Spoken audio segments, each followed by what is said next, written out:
सम्मानित मंच की अध्यक्षता करते हुए पुण्या कॉलेज के विद्वान प्रधानाचार्य doctor S L Verma sir, Seemanchal के जाने माने और सीमांचल के जाने माने समाज सुधारक और पुण्या विश्वविद्यालय राष्ट्रीय सेवा योजना के सलाहकार समिति के सदस्य, सम्मानित श्री विजय श्रीवास्तव साहब, मंच पर बैठे हुए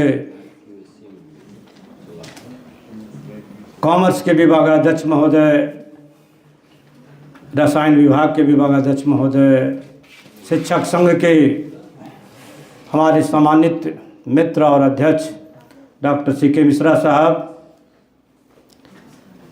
प्रसाल में बैठे हुए राष्ट्रीय सेवा योजना के युवा विद्वान शिक्षक डॉक्टर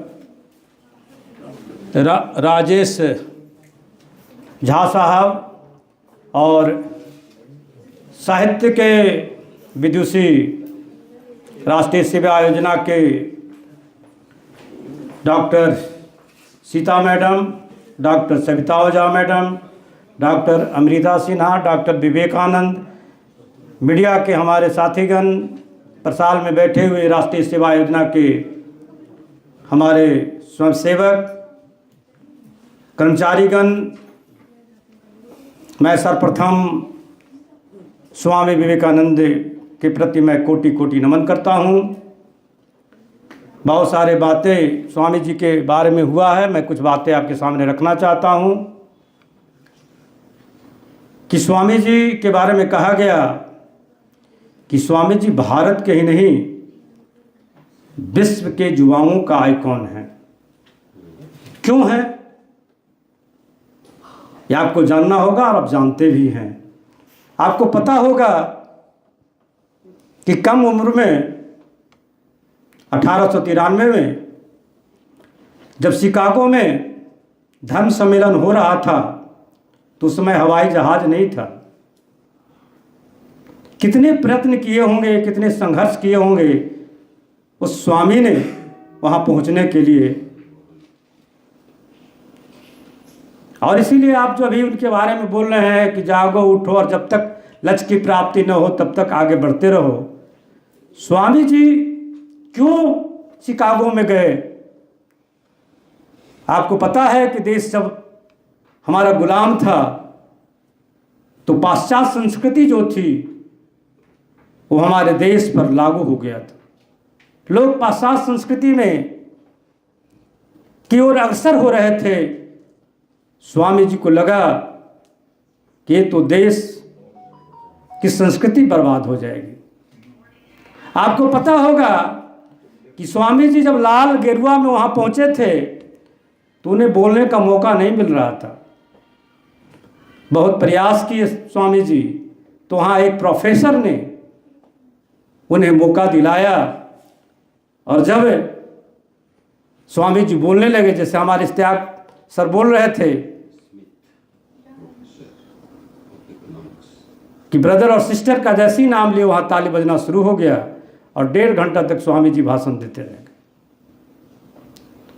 स्वामी जी के बारे में कहा जाता है कि वे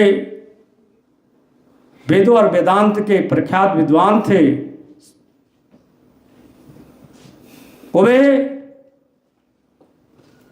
उस धर्म संसद में भारतीय और सनातन हिंदुत्व की पर चर्चा किए थे। उन्हें यह भी कहा जाता है कि उन्हें हिंदू कट्टर हिंदू थे।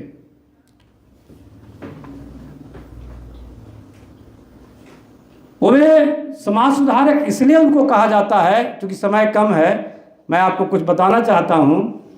समाज सुधारक इसलिए उन्हें कहा जाता है कि उन्होंने कहा था कि समाज में जो छुआछूत है, भेदभाव है, जब तक उसे मिटाया नहीं जाएगा तब तक न सनातन, न हिंदू, और न देश विकसित होगा। आप हिंदू धर्म की बात करते हैं, सनातन धर्म की बात करते हैं, कुछ लोग उन्हें हिंदू धर्म से जोड़ के बात कर रहे हैं, लेकिन स्वामी जी एक दार्शनिक थे, फिलॉसफर थे। उनको कहना था किस हिंदू की बात आप करते हैं, किस धर्म की बात करते हैं आप? जहां आप अपने धर्म में भेदभाव करते हैं, जिनकी जनसंख्या बहुत अधिक है, 90% के लगभग, उनसे आप भेदभाव करते हैं। 90% अगर आपके धर्म से निकल जाएगा तो हिंदू धर्म तो अल्प हो जाएगा, छोटा सा हो जाएगा, अल्पसंख्यक हो जाएगा। इसलिए वो जाति के विरोध नहीं थे, लेकिन छुआछूत को विरोध करते थे। उनका कहना था कि जो मिस्टर जो आपके मूल मंत्र की साफ सफाई करता है, वह जब आपके पास आता है तो लगता है कि प्लेग हो गया है, प्लेग रोग जैसे आप उससे भागते हैं। जो आपके वातावरण, आपकी प्रकृति को ठीक करता है। तो इसीलिए उन्हें कहा जाता था कि वे एक बहुत बड़े समाज सुधारक थे। कुछ समय कम है, इसलिए ज़्यादा हम समय नहीं लेंगे। वे गुरु भक्त भी बहुत अधिक थे, गुरु भक्त भी बहुत अधिक थे। वे अपने गुरु से बहुत प्यार करते थे। उनके जो गुरु थे उनको कैंसर रोग हो गया था, उनको कैंसर हो गया था।